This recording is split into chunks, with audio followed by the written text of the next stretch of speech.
Ambassador Zilnara stood before the massive communication array, her crystalline body trembling with fear and desperation. The blue light that normally glowed from within her transparent form had dimmed to almost nothing. Around her, the emergency council chamber buzzed with panicked voices from dozens of different species. "They have destroyed another 3 worlds," reported the insectoid Kethron representative, his compound eyes reflecting the horror of what he had witnessed. "The Vexthara show no mercy.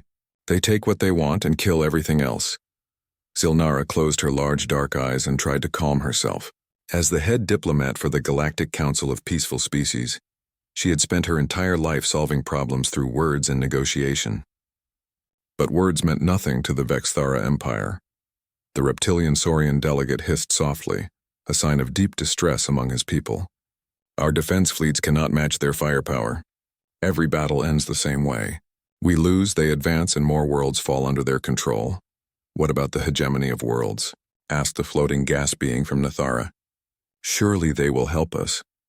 "The hegemony signed a non-aggression pact with the Vexithara last month," Zilnara replied, her voice carrying the weight of betrayal. "They care more about protecting their trade routes than helping us." The chamber fell silent. Every species in the council had tried everything they knew. Diplomacy had failed. Economic sanctions had failed. Even their combined military forces had failed spectacularly. The Vexthara were simply too strong, too ruthless, and too advanced in the art of war. "There must be someone," whispered the small, furry Valkyrie representative. "Somewhere in the galaxy there must be a species that can help us." Zilnara activated the galactic database, searching through thousands of known civilizations. She had already gone through this list dozens of times, but desperation made her try again. Most species were already part of the council, or had refused to get involved. Others were too primitive to be of any help. Then her search parameters caught something unusual. A small notation in the Outer Rim territories. A planet called Earth, inhabited by a species called humans. The file was marked with multiple warning symbols. "What is this?" she murmured, opening the detailed report. Her crystalline form began to glow brighter as she read. The planet was classified as a Class 12 death world. The gravity was crushing. The atmosphere was filled with a highly reactive gas that would poison most species. Violent weather patterns swept across the surface regularly. Massive predators roamed the land and sea. But somehow, impossibly, an intelligent species had not just survived there, but thrived. The human civilization was young by galactic standards, but they had already achieved space travel and nuclear technology. What made Zilnara's light pulse with sudden hope was their history. These humans had fought constant wars among themselves. Their entire development had been shaped by conflict, survival, and violence. "They fight," she whispered to herself. "They actually know how to fight." She quickly scanned through more files. Humans had weapons that seemed primitive compared to galactic standard technology, but they used them with a creativity and ruthlessness that shocked even the database's analytical programs. They had fought wars on land, sea, air, and even in space around their own planet. Most importantly, they had never known true peace. While the council species had spent thousands of years developing art, science, and philosophy, humans had spent the same time perfecting the art of war. Zilnara looked up at the assembled representatives. "I may have found someone who can help us." "Who?" asked the Saurian delegate. "A species from the Outer Rim. They call themselves humans." The Kethron representative's antennae twitched. "I have heard of them. Their planet is listed as uninhabitable. No civilized species could survive there." "That may be exactly what we need," Zilnara replied. "They are not civilized in the way we understand it. They are warriors, born and raised on a world that tried to kill them every day." She activated the main display screen, showing the council members images from Earth. They saw vast cities, but also evidence of recent conflicts. Humans in armor carrying weapons, military vehicles designed for destruction, ships built for war rather than exploration. The chamber erupted in shocked whispers. Many of the representatives had never seen such aggressive technology. The very concept of designing something purely for causing harm was foreign to most council species. "Are you suggesting we ask these barbarians for help?" The gas being's voice carried obvious distaste. "I am suggesting we ask warriors for help," Zilnara corrected. "The Vexthara understand only force. Perhaps it is time we found someone who speaks their language." The debate that followed was intense. Many representatives argued that asking such a violent species for help was against everything the Council stood for. Others pointed out that they might be trading one conqueror for another. But as reports continued to come in of more Vexithara victories, the arguments gradually shifted. Desperation was a powerful motivator. Finally, the vote was called. By a narrow margin, the Council agreed to send a message to Earth. Zilnara composed the transmission carefully. She explained the situation with the Vexthara Empire, their failed attempts at peaceful resolution, and their desperate need for military assistance. She tried to make it clear that they were not asking humans to solve all their problems, just to help level the playing field. The message was broadcast toward the small blue planet in the outer rim, traveling at faster than light speed through the galactic communication network. On Earth, Admiral Sarah Chen was reviewing fleet deployment reports when the message arrived. She had spent 30 years in the Terran Defense Force, rising through the ranks during humanity's expansion into their own solar system. She had seen combat in the asteroid belt conflicts and the Mars Independence War. When the alien message was decoded and translated, Sarah read it 3 times before believing it was real. "Sir," she said to General Harrison, the head of Earth's military command, "I think you need to see this." The general read the message in silence, his weathered face showing no emotion. Finally, he looked up at Sarah. "What do you think, Admiral?" Sarah considered carefully. "They're asking for military assistance against an aggressive empire. Based on their description, these Vexthara sound like they've conquered most of a galaxy through force, and they want our help because we're good at violence. That seems to be the general idea." "Sir," General Harrison leaned back in his chair, "the Council species have technology far beyond ours. Faster than light travel, energy weapons, force fields, but they've never learned how to fight." "While we've never learned how to stop fighting," Sarah replied. The general was quiet for a long moment. Then he activated his communication system. "Get me the World Council. We have a decision to make." The debate on Earth was different from the one in the Galactic Council. Humans were not afraid of violence or war. They were afraid of getting involved in something beyond their understanding.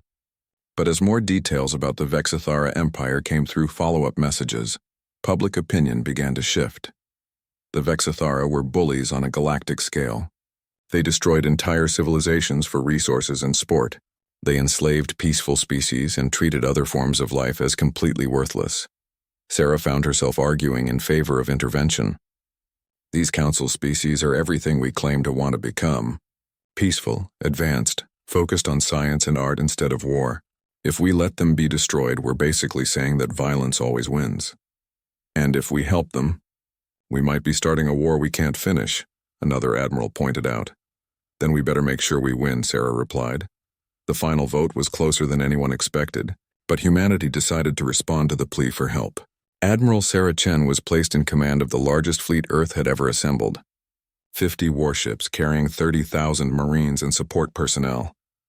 As the fleet prepared to depart, Sarah stood on the bridge of her flagship, looking out at the stars.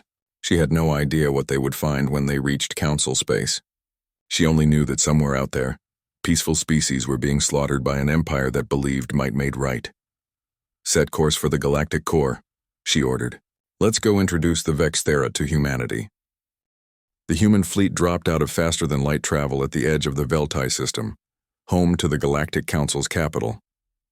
Admiral Sarah Chen stood on the bridge of her flagship, the Terran battleship Indomitable, watching the tactical display with professional interest. "Impressive," commented Commander Rodriguez, her second-in-command. "Look at the size of those orbital platforms." Sarah nodded, studying the massive structures surrounding the crystalline world below. The Council's technology was clearly centuries ahead of Earth's. Gleaming cities floated in space, connected by streams of energy that seemed to bend light itself. Ships moved between the platforms without any visible propulsion, somehow manipulating gravity or space-time to travel. "Admiral," called Lieutenant Park from the communication station. "We're receiving multiple hails. They seem very excited that we're here." "Put the main contact through," Sarah ordered. The main screen flickered to life, showing a being unlike anything humans had ever seen. Ambassador Zilnara appeared to be made of living crystal, her transparent body filled with flowing blue light. When she spoke, her voice was like wind chimes singing. Admiral Chen, welcome to Council Space. I am Ambassador Zilnara. We are deeply grateful that you answered our call for help. Sarah had been briefed on alien communication protocols during the journey, but actually seeing an alien for the first time was still startling. Ambassador, we're here to assess the situation and provide what assistance we can. Please, will you come aboard our diplomatic vessel? We have prepared a meeting chamber with atmospheric conditions suitable for your species. An hour later, Sarah found herself in an environment that was both beautiful and unsettling. The Council's diplomatic ship looked more like a work of art than a spacecraft. Walls seemed to be made of flowing water held in place by force fields. Plants from dozens of different worlds created a garden that defied every rule of biology she knew. The meeting chamber held representatives from 12 different Council species. Sarah tried not to stare at the variety of forms. The insectoid Ketharon reminded her of giant praying mantises, while the Saurian delegates looked like intelligent dinosaurs. The gas being from Nethara was contained in a mobility suit that glowed with internal energy. Admiral Chen, Zilnara began, her crystalline form pulsing with nervous light. We must be honest with you. Some of our members have concerns about requesting assistance from your species.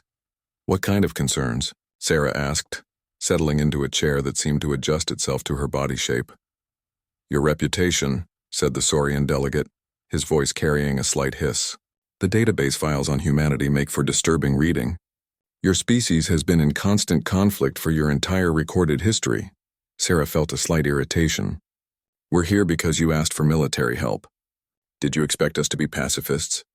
No, but the Ketharon representative's antennae twitched nervously. Your military doctrine includes concepts we find difficult to understand. Targeting civilian populations, psychological warfare, the deliberate use of fear as a weapon. You're talking about war crimes, Sarah replied carefully. Every human military is bound by rules of engagement that forbid targeting non-combatants. But you have concepts for these things, the gas being pointed out. Your language has words for tactics that we have never even imagined. Your military manuals discuss strategies that seem designed to cause maximum suffering. Sarah realized she was dealing with species that had literally never experienced total war. Their conflicts had been limited, ritualized affairs with clear rules and boundaries. The idea of warfare as practiced by humans was genuinely alien to them. Let me explain something, she said, leaning forward. Those tactics exist in our doctrine because we've learned that halfway measures in warfare usually lead to longer conflicts and more casualties overall. Sometimes being brutal in the short term prevents greater suffering in the long term. The representatives exchanged glances that she was beginning to recognize as deep discomfort. Zilnara's light dimmed slightly. Admiral, we must ask directly. If we proceed with this alliance, how can we be certain that humanity will not become a threat to us once the Vexithara are defeated? The question hung in the air like a challenge. Sarah understood their fear, but it also annoyed her. They had asked for help, but now they were questioning whether their rescuers might be worse than their enemies. Because we're not conquerors, she replied firmly. Yes, humans are good at warfare. We've had to be. But we don't fight to dominate other species. We fight to protect ourselves and our allies. But your history suggests otherwise, the Saurian delegate argued. Your own species has enslaved and conquered each other repeatedly. Our own species, Sarah emphasized. And yes, we've made mistakes. Terrible ones. But we've also learned from them. The current world government exists specifically to prevent those kinds of conflicts. She activated her personal data pad, showing them footage from Earth. This is our planet today.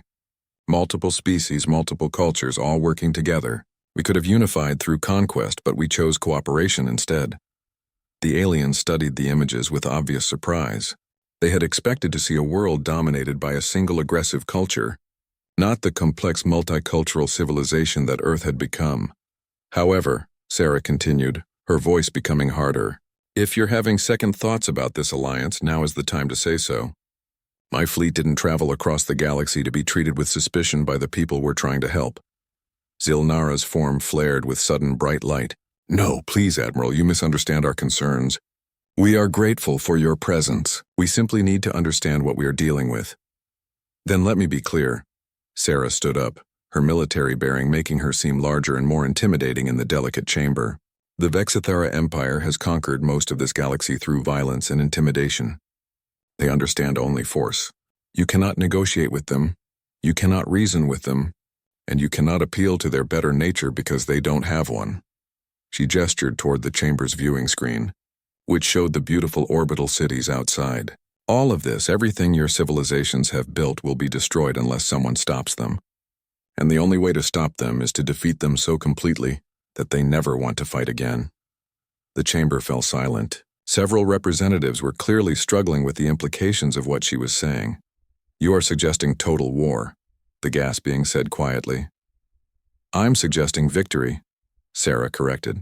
The Vexthera started this conflict. We're going to finish it. The Kethron representative's compound eyes reflected the lights around the chamber. What will you need from us? Intelligence on their fleet positions, technology specifications, and tactical analysis of their previous battles, Sarah replied immediately. Also, I'll need some of your people to serve as liaisons with my commanders. Combat liaisons? Silnara asked. Observer liaison, Sarah clarified. I want representatives from each council species to witness how we operate. You need to understand what you're allying with, and my people need to understand what we're protecting. Over the following days, council representatives visited the human fleet and experienced profound culture shock. Everything about human military organization was alien to them. The strict hierarchies, the emphasis on unit cohesion, the casual acceptance of personal risk, all of it was completely foreign. Lieutenant Commander Torres was giving a group of alien observers a tour of the Marine barracks when one of them stopped in horror at the training facility. They are practicing violence against each other, the Valkyrie representative squeaked, watching Marines sparring in hand-to-hand combat. They're training, Torres explained patiently. Combat skills need to be practiced constantly to be effective, but they are causing each other pain deliberately. Minor pain now prevents major pain later, Torres replied, unconsciously echoing centuries of military wisdom. Better to learn how to fight in a safe environment than to figure it out during actual combat. The aliens watched in fascination and horror as the Marines practiced with weapons, ran obstacle courses, and rehearsed boarding actions. Everything was aggressive, loud, and focused on violence. Meanwhile, human officers were equally shocked by what they learned about Council military doctrine. Captain Walsh, the fleet's tactical officer, spent hours reviewing recordings of previous battles against the Vexthera. Admiral, he reported to Sarah later, I think I understand why they keep losing. They're fighting like it's a sporting event. What do you mean? Rules of engagement that forbid targeting command ships. Advance notice before attacks. Predetermined battle zones. They're trying to minimize casualties and collateral damage. Sarah shook her head in disbelief. You can't win a war by being polite to your enemies. There's more. They never pursue defeated enemies. They don't target infrastructure, and they've never attempted to capture Vexthara territory. Every battle has been purely defensive. No wonder they're losing, Sarah muttered. You can't win by just reacting to your opponent's moves. The cultural exchange was enlightening for both sides, but it also created tension. Many council representatives began to fear that they had made a terrible mistake. The humans were clearly effective warriors. Admiral Sarah Chen studied the holographic display in the Joint Command Center, watching the movements of Vexthara fleets across the galactic map. Red markers showed enemy positions while blue indicated council territories. The pattern was clear and disturbing. The Vexthara were systematically working their way through council space, conquering or destroying everything in their path. Their strategy is brutally simple, reported Captain Walsh, highlighting the enemy movements. They concentrate overwhelming force against single targets, crush any resistance, then move on to the next system. No subtlety, no deception, just raw power. Ambassador Zilnara stood beside them, her crystalline form pulsing with nervous light. This has been their pattern for over a year. We have never been able to predict where they will strike next. That's because you're thinking like they think, Sarah replied, manipulating the display to show supply lines and communication routes. You're looking at this as a series of separate battles. But it's not. It's one continuous campaign. She highlighted several systems that seem to have no strategic value. Look at these minor worlds they've captured. No resources, no industry, no population centers. Why waste time conquering them? The alien representatives in the command center exchanged confused glances. The Saurian military advisor hissed softly. We assumed they were simply being thorough. No, they're being smart, Sarah said, connecting the dots on the display. These worlds create a defensive buffer around their main staging areas. They're building a fortress in space with multiple layers of early warning systems. Commander Rodriguez nodded, understanding immediately. Classic strategic depth doctrine. Force us to fight through multiple defensive lines before we can threaten anything important. Which means, asked the Kethron representative. Which means we don't attack their fortress, Sarah replied with a slight smile. We go around it. She expanded the map to show the entire galactic arm. The Vexithera are conquering in sequence, following the most obvious routes between systems. But there are alternate paths through space, longer routes that avoid their main forces. You want to attack their home territory while they are elsewhere, Zilnara said, understanding dawning in her voice. Exactly. While they're busy conquering your outer colonies, we hit their shipyards, their command centers, their supply bases, force them to abandon their offensive to defend their own territory. The council representatives looked uncomfortable with the concept. The insectoid Valkyrie advisor chittered nervously. But that would mean abandoning the systems currently under attack.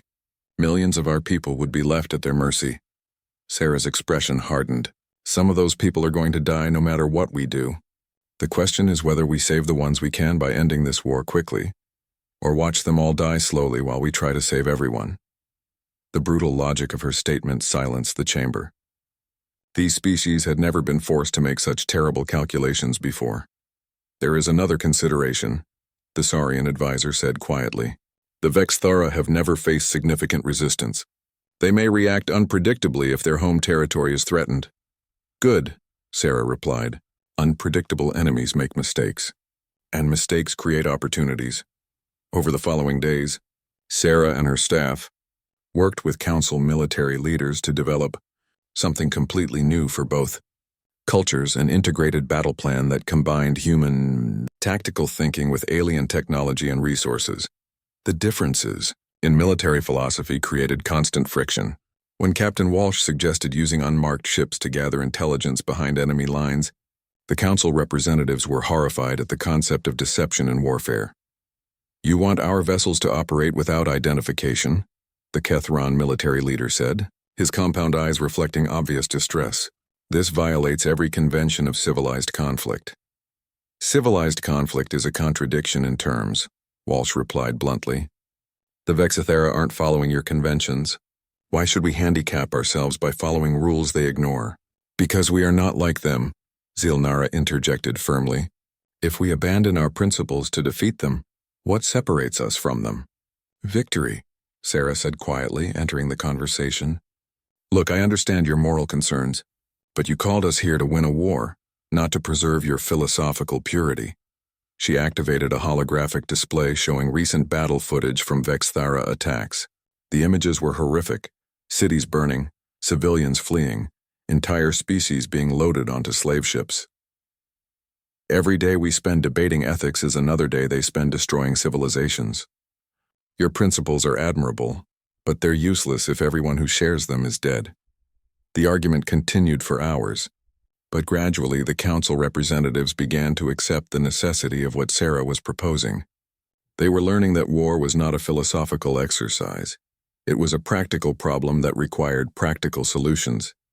Meanwhile, human personnel were adapting to alien technology and discovering its incredible potential.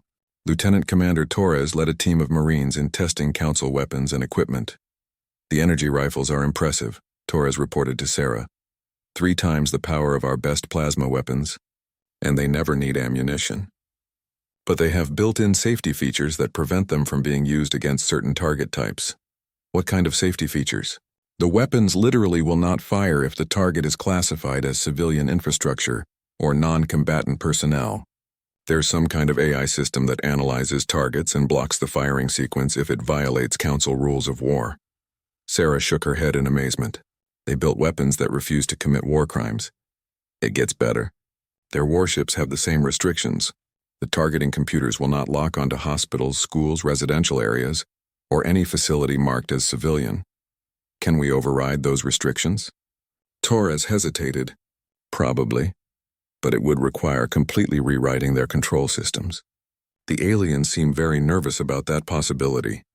Of course they are. They're afraid we'll turn their own technology against them. The integration challenges worked both ways. Council species struggled to understand human military organization and tactics. When Sarah explained the concept of special forces operations, the alien representatives were genuinely confused. "You want to send small groups of soldiers behind enemy lines," the Valkyrie advisor said, trying to understand. "But how can so few individuals affect the outcome of a large-scale conflict?" "By targeting critical points of failure," Sarah explained patiently. "A dozen Marines in the right place can accomplish more than 1,000 ships in the wrong place." She showed them historical examples from human conflicts: commandos destroying bridges, saboteurs disabling communications, infiltrators gathering intelligence. Each example seemed to shock the aliens more than the last. "This is not warfare," the Saurian delegate protested. This is criminal activity." "This is how you win wars against superior enemies," Sarah corrected. "You don't fight fair. You fight smart." The cultural learning curve was steep on both sides, but gradually they began to develop effective working relationships. Human officers learned to appreciate the incredible sophistication of Council technology, while alien commanders began to understand the ruthless efficiency of human tactical doctrine. The breakthrough came when Admiral Chen proposed a demonstration exercise. "We'll conduct a simulated attack against one of your outlying defense stations," she explained to the assembled Council leadership. "Your forces will defend using standard doctrine. My forces will attack using human tactics combined with your technology." "What is the purpose of this exercise?" Zilnara asked. "To show you what the Vexthara will face when we engage them." The war game was scheduled for the following week. Council forces were given full access to their most advanced defensive systems and warned about the timing and general nature of the attack. Human forces were limited to a single destroyer and a company of Marines. The results were devastating. The human destroyer approached the defense station, using a route that took advantage of sensor shadows created by nearby asteroids. Instead of attacking directly, they deployed a spread of small probes that mimicked the signatures of much larger ships. While the Council defenders were tracking the false targets, human Marines in stealth suits infiltrated the station through its waste disposal systems. They disabled the main power grid, captured the command center, and neutralized the defensive weapons before the station's crew even realized they were under attack. The entire exercise lasted 37 minutes. "How?" Zilnara asked, staring at the tactical replay in disbelief. "Our sensors detected multiple attacking ships. Our defenses were fully activated. Our crew was prepared for assault. Your sensors detected what we wanted them to detect," Commander Rodriguez explained. "Your defenses were designed to stop conventional attacks, and your crew was prepared for the wrong kind of assault." The implications hit the Council representatives like a physical blow. If humans could defeat their most advanced defenses this easily, what would they do to the Vexthara? "You see now why we've been trying to explain our methods," Sarah said gently. "This isn't about being cruel or ruthless. This is about being effective.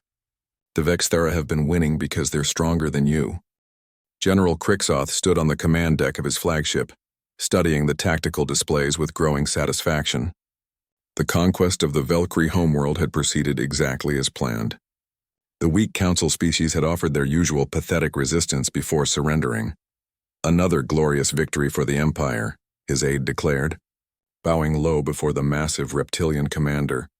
Crixoth nodded, his yellow eyes reflecting the lights from the burning cities below. The Vexthara were a proud warrior race, evolved from apex predators on a harsh world.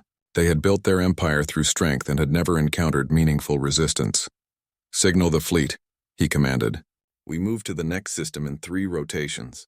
The Council grows weaker with each defeat, but even as he spoke, reports were arriving that would shatter his confidence forever.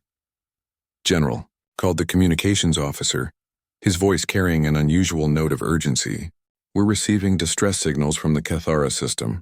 Crixoth frowned.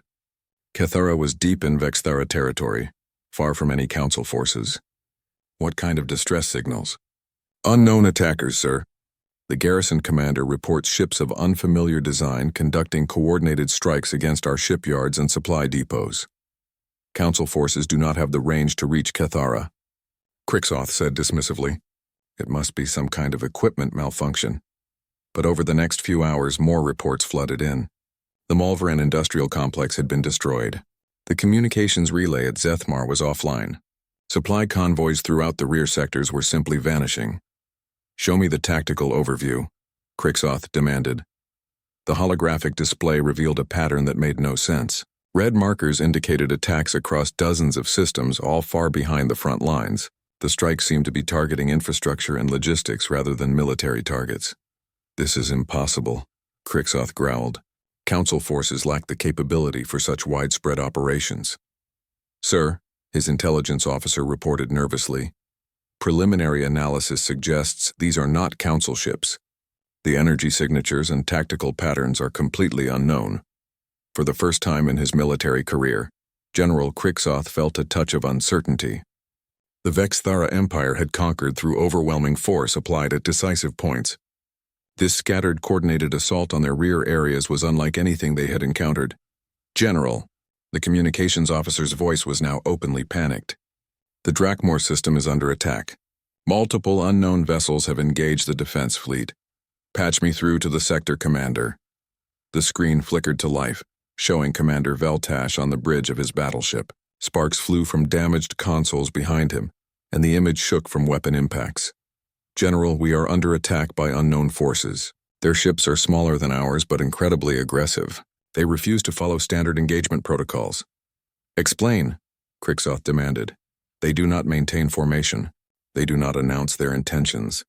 They strike from multiple directions simultaneously and retreat before we can bring our main weapons to bear."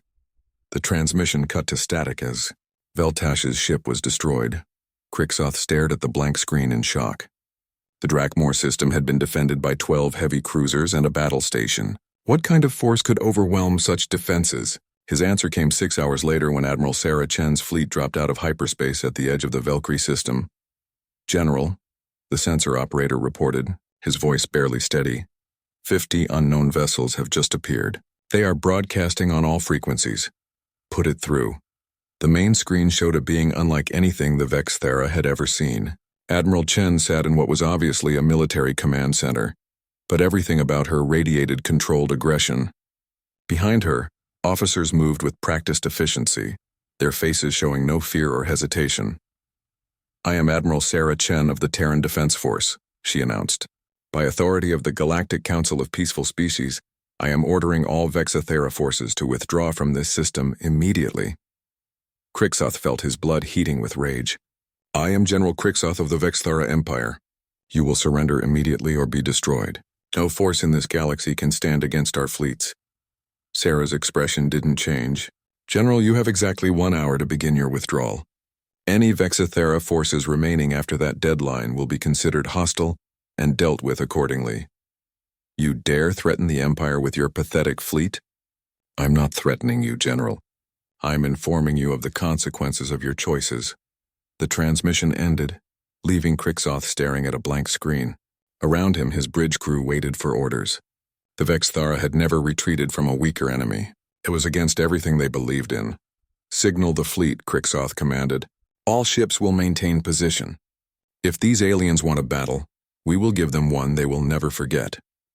What followed over the next hour would become known as the Battle of Valkyrie Prime, and it would change the nature of galactic warfare forever. Admiral Chen deployed her fleet in a pattern that confused Vexthara tactical analysis. Instead of forming traditional battle lines, human ships spread out across a vast area, using the planet's gravity well and asteroid fields to mask their positions. When the deadline expired, the humans struck without warning or formal declaration. The first target was the Vexthara command ship. Instead of engaging it directly, human fighters launched what appeared to be standard missiles. But these weapons didn't explode on impact. They attached themselves to the hull and began broadcasting jamming signals that disrupted the ship's communication systems. "Our tactical networks are being compromised," reported the communications officer. "We cannot coordinate fleet movements." Before Crixoth could respond, human ships began attacking from 6 different directions simultaneously. But instead of seeking decisive engagement, they would strike quickly and then withdraw before the Vexthara could respond effectively. "They fight like cowards," snarled the weapons officer. "They will not stand and face us." "They fight like predators," Crixoth corrected, beginning to understand what they were facing. "They are hunting us. The realization came too late. While the Vexthara fleet was distracted by the hit-and-run attacks, human boarding shuttles had approached under cover of the jamming signals. They attached to ships throughout the fleet and began disgorging Marines. The Vexthara had never experienced ship-to-ship boarding actions. Their military doctrine assumed that battles would be decided by ship-mounted weapons at long range. They were completely unprepared for close-quarters combat within their own vessels. Human Marines moved through Vexthara ships like a plague. They used weapons and tactics that seemed impossible to counter, explosive charges that could breach any barrier, weapons that fired around corners, soldiers who continued fighting even after receiving wounds that should have been fatal. But it was more than just their equipment that made them effective. It was their mindset. Where Vexthara warriors fought for glory and dominance, human Marines fought for survival and mission completion. They showed no hesitation about using dirty tactics, no concern for their own safety, and no mercy for their enemies. Bridge to all sections, Crixoth broadcast throughout his flagship.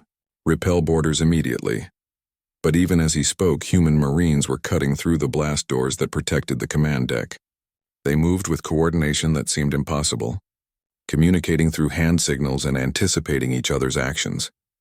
The first Marine through the breach was a woman who looked impossibly small compared to the massive Vexthara warriors. But she moved with deadly efficiency, her weapon firing bursts of energy that dropped Vexthara soldiers before they could react. Surrender now and you will be treated according to the laws of war, she called out in perfectly translated Vexthara. Continue fighting and we will end this the hard way. Crixoth drew his ceremonial sword, a weapon that had been in his family for generations. The Vexthara do not surrender to inferior species. The Marine's expression didn't change. Your choice. The fight that followed lasted less than 2 minutes. Crixoth had trained for combat his entire life, but he had never faced an opponent who fought without regard for honor or tradition. The human Marine used every dirty trick imaginable, flash grenades, smoke screens, even throwing furniture to distract him. When it was over, General Crixoth found himself on his knees, his sword broken, staring up at a small human female who had defeated him without apparent effort. The bridge is secure, she reported into her communication device. Packages ready for pickup. Throughout the Vexthara fleet, similar scenes were playing out. Human forces had captured or destroyed every ship in the system through tactics that seemed to violate every rule of civilized warfare. But the real shock came when Admiral Chen contacted the surviving Vexthara personnel. This engagement is concluded, she announced. Vexthara personnel will be transported to the nearest neutral station and released. Your ships will be impounded as reparations for war crimes against Council species. Crixoth stared at the human admiral in confusion. You are not going to execute us? Execute prisoners of war? Of course not. What kind of barbarians do you think we are? The question revealed the fundamental misunderstanding between the two species. The Vexthara homeworld of Krathmore had never seen foreign ships in its skies. For 3,000 years it had been the beating heart of an empire that conquered everything it touched. Now, human vessels hung in orbit like dark promises of destruction. General Crixoth stood in the planetary surrender chamber, his once proud military uniform stripped of all rank insignia. Around him, the surviving leaders of the Vexthara Empire waited in silence. In just 6 months, humanity had torn through their forces like a storm through dry grass. Admiral Sarah Chen entered the chamber with her usual calm efficiency. Behind her walked Ambassador Zilnara and representatives from a dozen council species. The contrast between the humans and aliens was stark. Where the council species moved with obvious nervousness, the humans showed only professional composure. The war is over, Sarah announced without ceremony. The Vexthara Empire formally surrenders all territorial claims beyond your home system. All enslaved populations will be immediately released. All captured council territory will be returned to its original governments. Crixoth struggled to understand how his mighty empire had fallen so quickly. Your forces number less than 50,000 beings. We had fleets that darkened the skies of hundreds of worlds. Numbers don't win wars, Sarah replied. Strategy does. You fought the same way for centuries because it always worked. We fought differently because that's how you win against superior numbers. The surrender ceremony was brief and businesslike. The humans had no interest in humiliating their defeated enemies, only in ensuring that the war would not resume. But for the council species, watching their former oppressors submit to human authority was deeply satisfying. "What happens to us now?" asked Marshal Vorthak, former commander of the Vexthara fleet. "You return to your homeworld and rebuild your civilization," Sarah replied. "Under supervision, of course, and with certain restrictions on military development. You are not going to execute us, enslave us, destroy our cities?" Sarah looked genuinely puzzled by the question. "Why would we do that? The war is over. You've surrendered. As far as we're concerned, this matter is settled." The Vexthara leaders exchanged confused glances. Throughout their history, surrender had meant death or slavery. The concept of an enemy that stopped fighting after victory was achieved was completely foreign to them. But as the formal proceedings concluded and the various delegations began to disperse, it became clear that the real challenges were just beginning. Ambassador Zilnara approached Admiral Chen in the corridor outside the surrender chamber. Her crystalline form was pulsing with agitated light. "Admiral, we need to discuss the future arrangements for galactic security." Sarah nodded, gesturing toward a private meeting room. "I figured this conversation was coming." "The Council has been discussing what happens next," Zilnara continued once they were alone. "Some species want humanity to establish permanent military bases throughout Council space. Others want you to leave immediately now that the threat has ended." "And what do you want?" Sarah asked. Zilnara was quiet for a long moment, her internal light flickering with uncertainty. "I want to feel safe, but I also want to sleep without wondering if our protectors might become our conquerors." The admission hung in the air between them. It was the fear that had haunted every council species since the humans first arrived. They were grateful for their salvation, but terrified of their saviors. "I understand your concerns," Sarah said carefully, "but I need you to understand something about humanity. We didn't come here to build an empire, we came here to stop one. But now that you've seen what's possible with our technology combined with your tactics..." Zilnara's voice trailed off. "Now we go home," Sarah finished firmly. "Earth has its own problems to solve. We're not interested in running someone else's galaxy. But what about future threats? What happens when another aggressive species decides to test the Council's defenses?" Sarah considered the question seriously. "Then you deal with it yourselves. We've taught your people how to fight. We've shown you what's possible when peaceful species work together for defense. You don't need us anymore." "You really mean to leave?" Zilnara asked, surprise evident in her voice. "We really mean to leave, but we'll also be available if you truly need us again. Think of it as a mutual defense agreement." The conversation was interrupted by Commander Rodriguez, who entered with obvious urgency. "Admiral, we have a situation developing. Long-range sensors are picking up movement in the outer rim. Multiple fleets from various species, all converging on Council space." Sarah and Zilnara exchanged glances. "How many species?" Sarah asked. "At least 7 different energy signatures. Some we recognize from the Galactic database. Others are completely unknown." "They're coming to test us," Zilnara said quietly. "Word has spread about what happened to the Vexthara. Other aggressive species want to see if humanity was a fluke, or if the galaxy has truly changed." Sarah activated her communication device. "This is Admiral Chen to all fleet commanders. Recall all shore leave personnel. I want every ship ready for immediate departure within 6 hours." "Admiral," Zilnara said urgently, "you cannot leave now. If these species attack and you are not here to defend us, then you'll have to defend yourselves," Sarah interrupted. "This is exactly what I was talking about. You can't depend on us to solve every problem. At some point, you have to stand on your own." Over the following days, the situation became increasingly tense. 7 different fleets had positioned themselves just outside Council space, apparently waiting to see what humanity would do.